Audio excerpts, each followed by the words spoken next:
Well, hey guys, welcome to the tutorial today. Today I want to show you a couple of shapes that we're going to walk through that really could take your guitar playing to the next level. If you've been playing for a while, you may already know these shapes.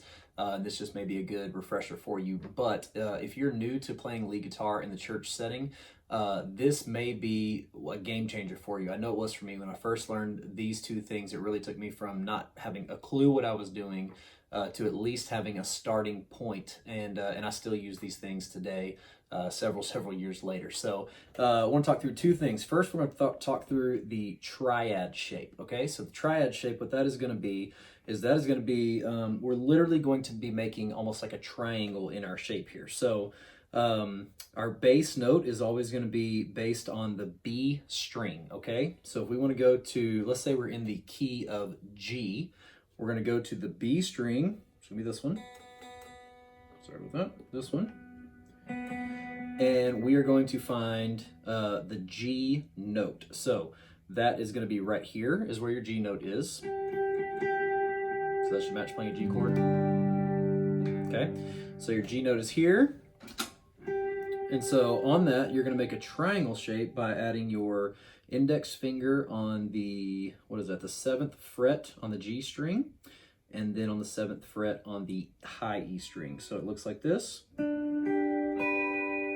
Okay, that's the sound we're going for. All right, so that is going to be position 1, and it's going to match up to the chords that we play. Okay, so I'm going to teach you really just 4 of these for the 4 main chords that are played in church music today. And so what we're looking for is, let's just say we're in the key of G. We're playing a G chord, okay? G chord. Something you could play on top of that as a lead guitar player would be that G triad. Okay? Then, so that's also known as the 1. The G is known as the 1 in the key of G.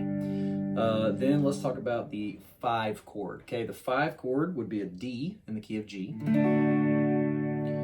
So down here, again, going back to your bass note, if you will keep these fingers here, and you're going to shift your index finger up by 1 string, take off your middle finger and play this string here, here, here, and here. So it's your D string, your G string, and your B string. That is the same as this. Okay, so that's going to be your 5 chord. So again, we have our 1 and our 5, which would be our 1 and our 5. Okay, then a 6 chord would be an E minor. Some people play it like this. Some people play it like this. Either one will work for what we're talking about here. But the shape for that is going to be, again, come back to your bass position. Always come back to here. It'll help you remember where we're at.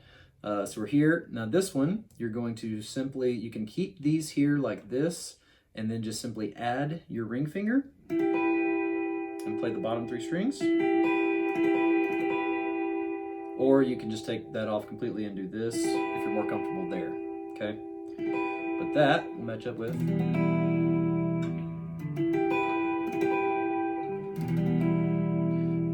And then last will be your 4 chord, which is your C in the key of G. And then you can come here and play, again, your bass note, but let's add our pinky down here at the end.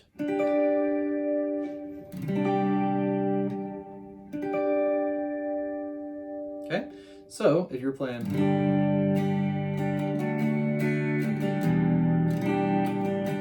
can switch to,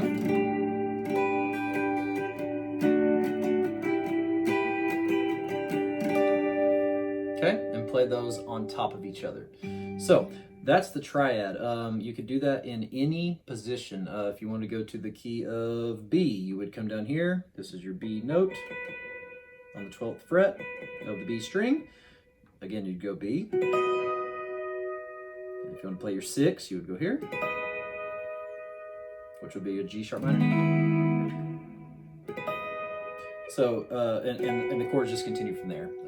So no matter where you are, the note you're looking for first is that the note on the B string, and then you have your home base to go back to, okay? The next thing I want to show you is what I just referred to as a 2-note chord. And this is really good for, especially for like down slow parts in songs, especially if you have a good reverb sound that's like real long and you're just kind of being real chill. Something maybe like this, again, if we're in the key of, let's say we're in the key of D, and we wanted to play a D chord, you would go here and play. So this one, you're looking for your D note on the index finger on the low E string, okay? So your D note, if you have trouble figuring out where that's at, you may just have to take it step by step and literally go E, F, F sharp, G, G sharp, A, all the way up until you get to the D note, but it's here, okay? Then your second finger, the second of the two notes, is gonna be your middle finger, and you're gonna put that one fret over on the G string, okay? So you have to remember two shapes with this one. It's really simple. So if you go here, this is gonna be a D, play those two notes. Okay, so that should sound similar to a D chord. Okay, and then, so in the key of D, you're just looking for the chords that you have in the key of D. So if the next chord is an A, you would go to the A note, play the A note. Now, if you go to the minor, here's where it changes.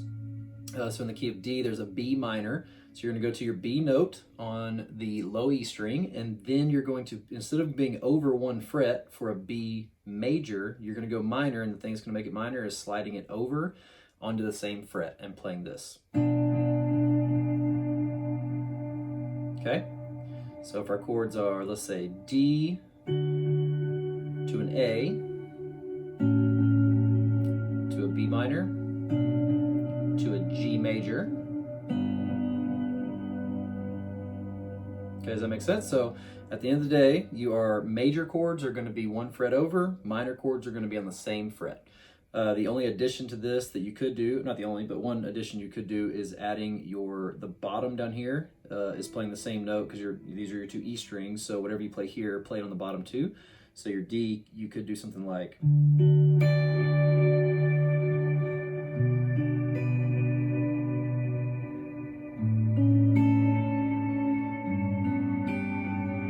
so all I'm doing is playing the same note here and here at the same time. So again, two note chords, any key that you want to go to, you just really, if you can memorize your low note, your low E, then you're going to be just fine figuring out what those are. Key of G, going back to what we talked about earlier, in the key of G, you could be here, G, to a C, to a D, to an E minor. Okay, and that goes for any key. Hope that helps out. Hope you're able to take those notes and really apply them. If you're having trouble applying them, I would say a key would be not to try too much. The more simple you can be with those, the better. You don't want to be going crazy with these triads and just moving all over the place. The more simple you can be, the better. And also, using the triad is going to be really helpful in finding what key a song is in. If your worship pastor sends you a song and says, hey, I want to do it in this key, then it's going to be helpful for you to find, that here's an audio track and you got to find the key. Using the triads will help, and I'm going to show you that in another video, so you can check that out by clicking the link.